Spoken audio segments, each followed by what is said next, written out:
Your Excellencies, members of the Diplomatic Corps, especially invited guests, distinguished ladies and gentlemen, the people of St. Vincent and the Grenadines at home and abroad,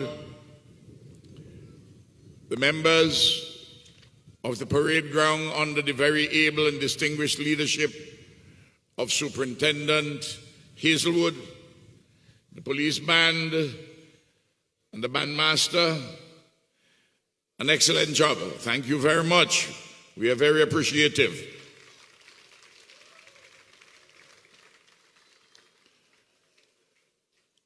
"41 years ago, St. Vincent and the Grenadines formally regained its independence, which it had lost in 1763.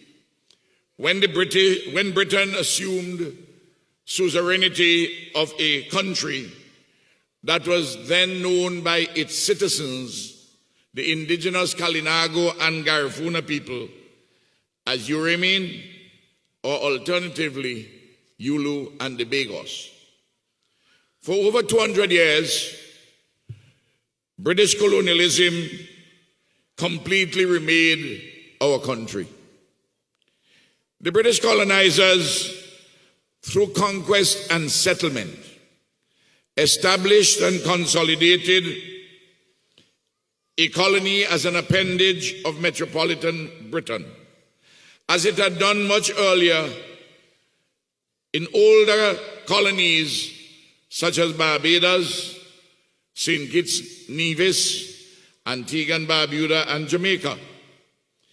In St. Vincent and the Grenadines, the British introduced sugarcane, dispossessed the Kalinago and the Garifuna of their lands, carried out large-scale genocide against the native people, and enslaved African bodies between 1764 and 1838.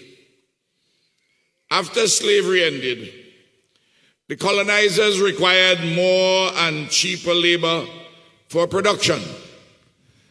So they brought Madeirans and so-called liberated Africans and Indians as indentured servants. Of course, over the years, Anglo-Saxons from Britain and other Caucasians from Europe arrived through the colonial enterprise. Later, arrivals from the Middle East and elsewhere came and settled among us, thus enriching further our population. By 1880, the terminal year of the indentured arrivals from India, British colonialism had completely remade our country, committed crimes against humanity, altered irreversibly our country's population mix, transformed its economic base, placed it in the vortex of colonial trade relations, mercantile and industrial capitalism, and later monopoly capitalism, established a colonial state apparatus, and refashioned completely our country's outlook to mimic an approximation of the image and likeness of Britain. The weight of that history of British colonialism and the legacies of underdevelopment consequent upon native genocide, the enslavement of Africans, and the indentureship of Madeirans and Indians still contribute in downpressing us as we seek to transform further our economy and society and shape our Caribbean civilization in our own interests. British colonialism, early mercantile and later monopoly capitalism, despite their triumph, were met with resistance. The Kalinago and Garifuna resisted for over 30 years until our leader, the Right Excellent Joseph Chatouillet, paramount chief of the Garifuna people, our national hero, was ambushed and killed. The enslaved Africans resisted daily their condition in numerous creative ways. The Indian indentured laborers at Argyle protested vehemently. So too the working people, former enslaved Africans, who resisted their harsh post-emancipation lives and living. For example, in the monumental protests of 1848 and 1862. So resistance, resilience, solidarity, and the ongoing quest for equity, peace, and prosperity are in our national bloodstream from the very beginning. Resistance continued into the 20th century. An outstanding example in this regard was the anti-colonial uprising of October the 21st, 1935, which ushered in, under the leadership of George Augustus Mackintosh, the beginnings of the social democratic revolution in this country. This social democratic revolution has been broadened and deepened by the political forces under successive political leaderships possessed of a social democratic outlook. This social democratic revolution, a peaceful revolution, has accelerated to the people's benefit in the challenging first 20 years of the 21st century, 2001 to 2020 thus far. In every area of material life, living and production, there has been enormous progress. We thank Almighty God for that.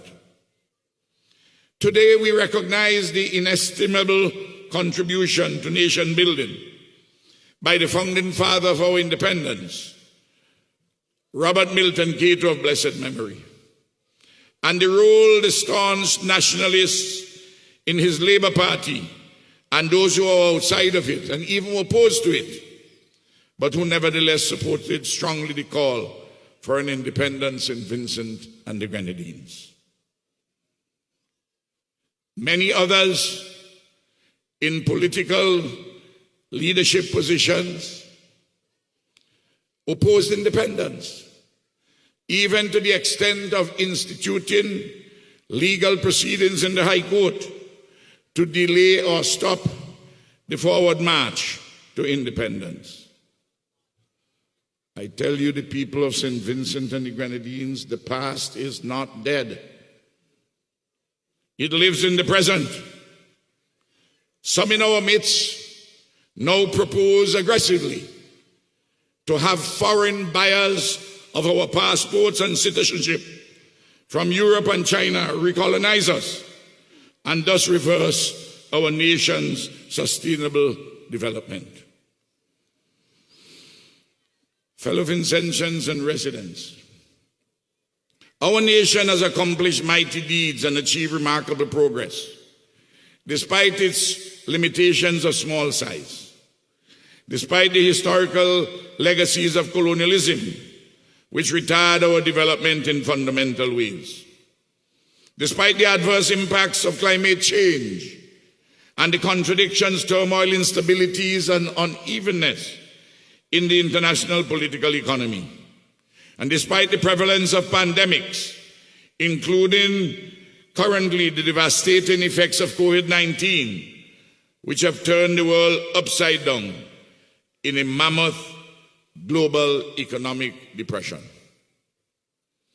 We have chalked up impressive advances, due primarily to the hard and smart work of the overwhelming majority of our people, under wise and committed leadership in the public and private sectors, including organized civil society. In our sterling efforts, We have been assisted by our development partners, friends and allies overseas, including Taiwan, which the proponents of passport selling are now determined to chase away for absolutely no good reason. Which of our other reliable allies do these persons want to chase or downgrade? Cuba, Venezuela, Europe, the USA? Does not loyalty count for something?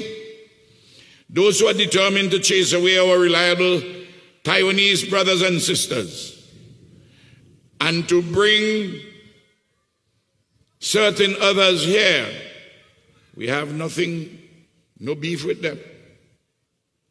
But those who want to chase away our reliable Taiwanese brothers and sisters know the price of everything and the value of nothing.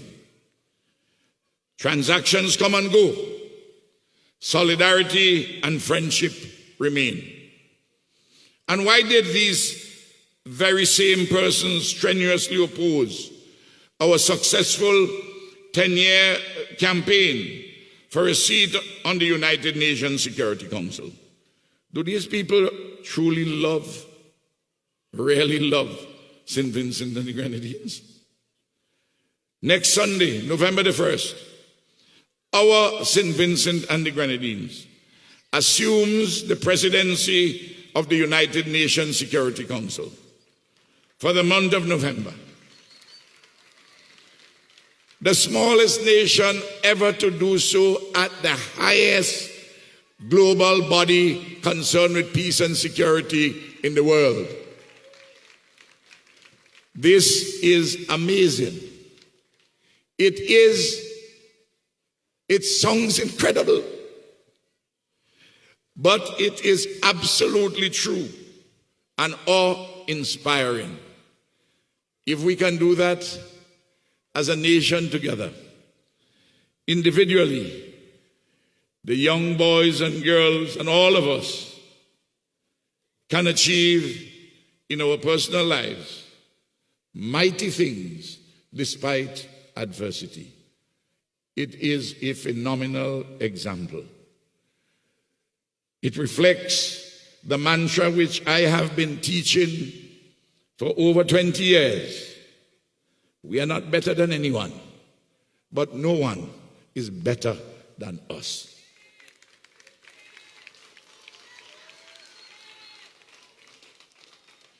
Fellow Vincentians and dear residents, through the fever of our history, we have fashioned a unique and uplifting Caribbean civilization and its magnificent Vincentian component. Through our history of pain and suffering, trauma and oppression, joy and successes, strengths and possibilities amidst our weaknesses and limitations, through all, we have evolved this extraordinary civilization of ours. The process of creolization, including the force of biology, has been successful.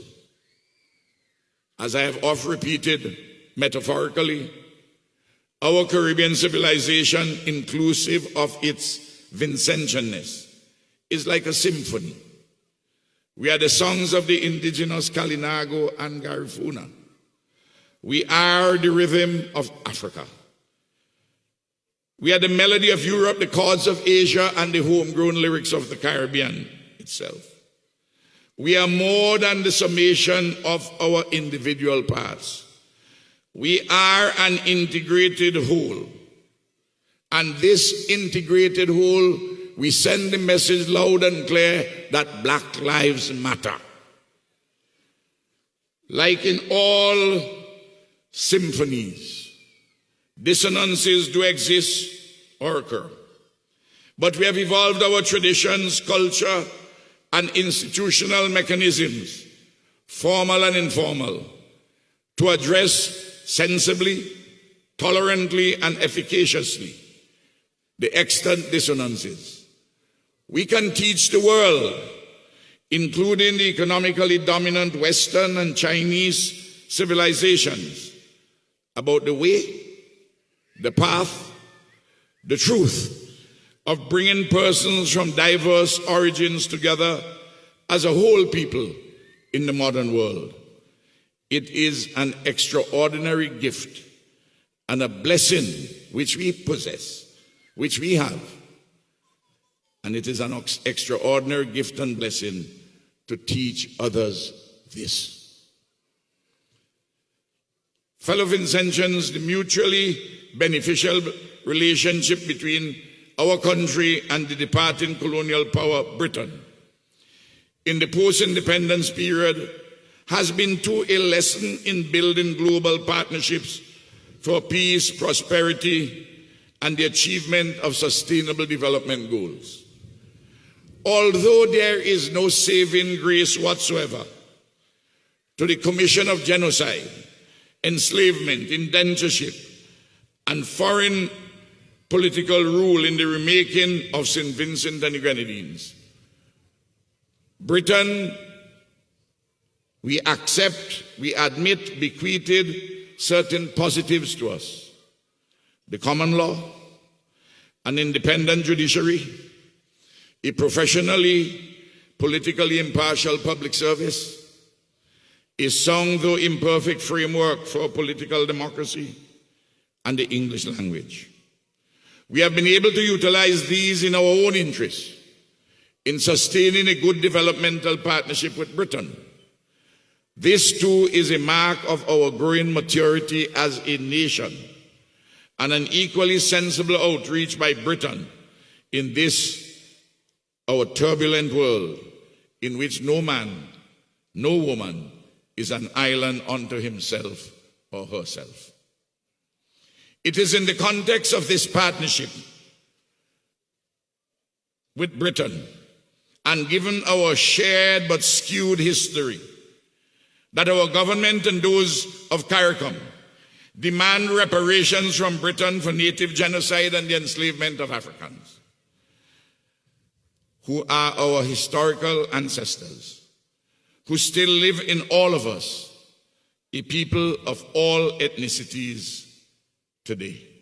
Our case for reparations is unanswerably strong.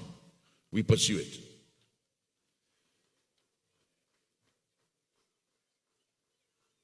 Fellow Vincentians and residents, we are in the midst of an election campaign as we commemorate our 41st anniversary of independence. In the elections of November the 5th, two fundamentally opposed options for development are before you. One path is to live higher than ever and sustainably the metaphoric soul, S-O-U-L, of our nation in every material particular. The other path is to advertise the sale, S-A-L-E, of our nation and its sacraments of nationhood, our passport and citizenship, to shady foreigners. Since 2001, our government has been spearheading the transformation of the economy and society in accordance with the times and circumstances in the people's interest. That socioeconomic transformation is being deepened and broadened to ensure a consolidation and extension of the extraordinary gains which we have made thus far. In these extremely challenging times, creative policies and programs executed by experienced and wise leadership are at a premium. At times of turbulence around us, in the region and the world, among the last things you need are half-baked and dangerous ideas and policies under the guidance of those with veritable learner's permits. The margin of error in our vulnerable small island developing state is narrow, and things can get out of hand easily, and immense disruptions follow swiftly to the detriment of the country and your individual lives. Please do not risk your future on follies and inexperienced, unknowing hands and reckless minds. Fellow Vincentians residents, I have a few specific announcements to make touching and concerning particular categories of persons. First, as of January the 1st, 2021, provision will be made in our budget to ensure the appointment of all public servants who are university graduates, as we have been doing year by year for all the graduate teachers. This initiative will benefit directly over 100 persons. Second, as of January 2021, all persons employed in the public service who are paid as temporary workers will be appointed permanently, so long as they have the entry qualifications for the public service. This is a complicated but just exercise. It is the right thing to do, and it will be done. Third, it is recognized that a wrong of sorts was done to some former nursing assistants who retired before October the 27th, 2015, when nursing assistants were accorded pensionable status. I am correcting this. Thus, all former nursing assistants who retired before October the 27th, 2005 will begin to receive their pension from the Consolidated Fund in accord with an effective date January the 1st, 2021. The pandemic of COVID-19 has brought this vexing matter to the fore. Fourth, persons on public assistance will receive an increase in their monthly payments by $25 from January the 1st, 2021. Thus, those under 65 years who currently receive $250 monthly will receive $275. And those 65 years and over will have their public assistance rise from $275 to $300 monthly. This is in keeping with our government's policy to strengthen the social safety net for the poor and the elderly. Fifth, the 600 persons who are added to a special COVID list for a $200 monthly payment up to the end of December 2020 will be made permanent on the public assistance list from January 2021. Our government will continue to protect and uplift the elderly poor. Six, the casual, temporary or part-time non-unionized workers across the central government will receive up to a further 25% increase on their wages from January the 1st, 2021. This measure will provide a further support to an often forgotten but important group of workers. Seventh, a full program has been devised by my government to assist in protecting and uplifting another important but oft forgotten group: domestic employees in households. These employees, mainly women, deserve our full support in every material particular, legal and otherwise.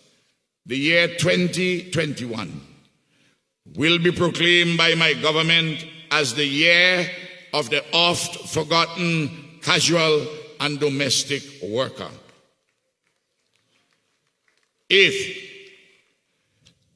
university students and former university students who have since graduated but have loans under the economically disadvantaged student loans program of the Student Loans Company are being granted a complete waiver of interest payment for 1 year from October the 1st, 2020 to August the 31st, 2021. Actually, it has started already. This will cost the government in excess of $2 million. Thereafter, for the academic year 2021 to 2022 onwards, the interest on all the economically disadvantaged student loans, existing loans, loans with interest arrears, and new loans will be reduced from 8.5% annually to 6% in accordance with the amended sustainable metrics from the National Insurance Services regarding the investment of the NIS funds on this portfolio. This interest waiver, not a moratorium, and the reduction of interest are measures designed to alleviate hardship due to the COVID-19 pandemic. Ninth, the 2020 actuarial review of the NIS is expected to be concluded before the end of the year.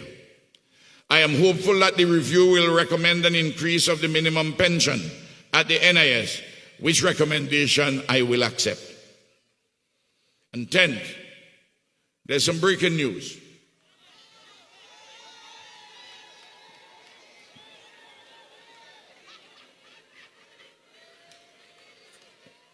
The news concern our students who recently received their results from the CSEC, CAPE, and Associate Degree examinations. 1,047 students, 630 at CSEC, 210 at CAPE, and 207 at the Associate Degree level have achieved the required standard to be paid the $500 initiative which our government introduced many years ago. There is also a group of 53 students awaiting reviews of the examination results who may become eligible to receive this annual incentive payment. The cost of this package is approximately $550,000. I have already directed the public servants to make the payment soonest as usual. I also announce that tomorrow, by Amerijet, close to 15,000 8-inch Samsung devices, the tablets, which I had announced in Parliament as part of the COVID package to assist with online teaching and learning. They will arrive. They will arrive by Amerijet. We have already 3,000 in stock. On Thursday, we intend to begin the distribution of the 3,000 in stock. And then on Monday, hopefully, the teachers and the Ministry of Education would also distribute the others.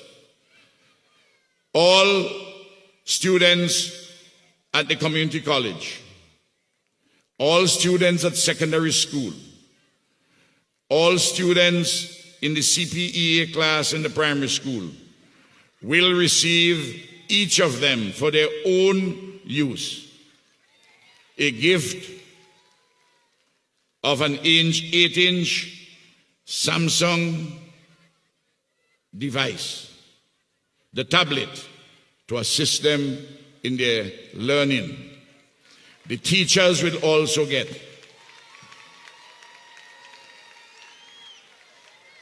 We have also ordered a more generic 8-inch device, tablet, for grade 5 in the primary school downwards. Those would be delivered as they arrive at a later date.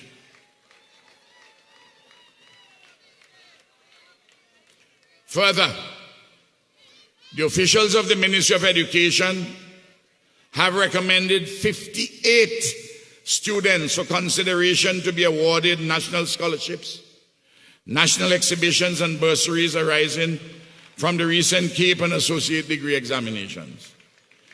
This is the highest number ever, exceeding last year's historic number of 50. I have advised the Cabinet Secretary. Yesterday I advised her that I accept the recommendations of the Ministry of Education. Thus, there will be awarded from the result of these examinations 16 full national scholarships at university, each for 5 years, fully funded. 11 national exhibitions for 3 years, fully funded. And 31 bursaries for the similar 3-year period. Our government will continue to have our students soar like eagles with their wings unclipped. Finally, I have a few announcements to make in relation to leading personalities in sports and culture.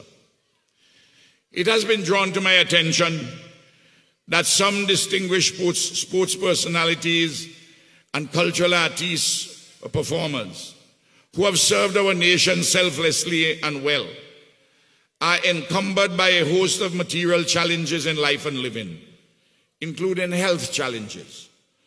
Our government has recently outlined a program designed to assist meaningfully. Already we are providing medical assistance at home and overseas to some. This will be ramped up. We are currently assembling a list of those to be paid appropriate monthly stipends. Our older sports personalities and cultural icons must be able to live their sunset years without descending into hardship. They deserve our full support, and I insist that this program be carried out. Additionally, 3 more sports ambassadors are to be appointed with immediate effect. Sunil Ambrish and Keswick Williams, our West Indies Test cricketers. And Peggy Ince-Hull, a former stalwart of netball of our national and West Indies teams. Appointed with immediate effect to are 3 more cultural ambassadors. 3 young men, 3 of them, 4 more, cultural ambassadors. 3 young men who, in the midst of COVID, gave us this song, Keep the Faith. Rodney Small, Darren Andrews, and Hans John. Additionally, our Vincentian musician, an icon who lives in Montreal, Julian McIntosh, is also appointed with immediate effect as a cultural ambassador. Congratulations to all of these new sporting and cultural ambassadors. I conclude my address to you today with the apt, majestic language of a master craftsman of words, our own Vincentian Ellsworth Shea Keane, from his poem, Private Prayer, written in 1973. Keane writes this: to understand how the whole thing run, I have to ask my parents and even my daughter and son.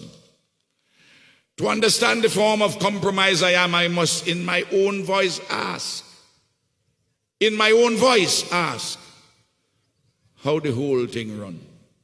To ask why I don't dream in the same language I live in, I must rise up among the syllables of my parents in the land which I am, and form a whole daughter, a whole son, out of the compromise which I am.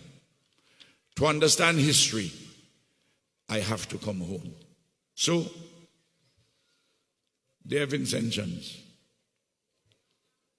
we must come home to ourselves.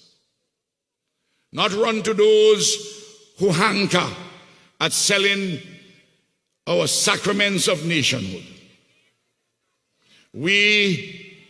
To understand how the whole thing run, we must ask the question in our own voice, not in somebody else's voice. We must understand our condition, which our circumstances of nature and the fever of history have fashioned. To aid our full understanding, we must ask our parents and our daughters and our sons. And we, with hard and smart work, must build a whole daughter and a whole son. Not a perfect daughter, not a perfect son, because none of us is divine. But to build a whole daughter and a whole son to take advantage of all the opportunities available. And to build such a whole daughter and a whole son out of our condition of challenges and blessings. And we must do so with patience and a calm. And above all, we must do so with enduring love. Happy 44th anniversary of independence. Long may we protect and defend our sacred independence. Thank you, and may Almighty God continue to bless us all.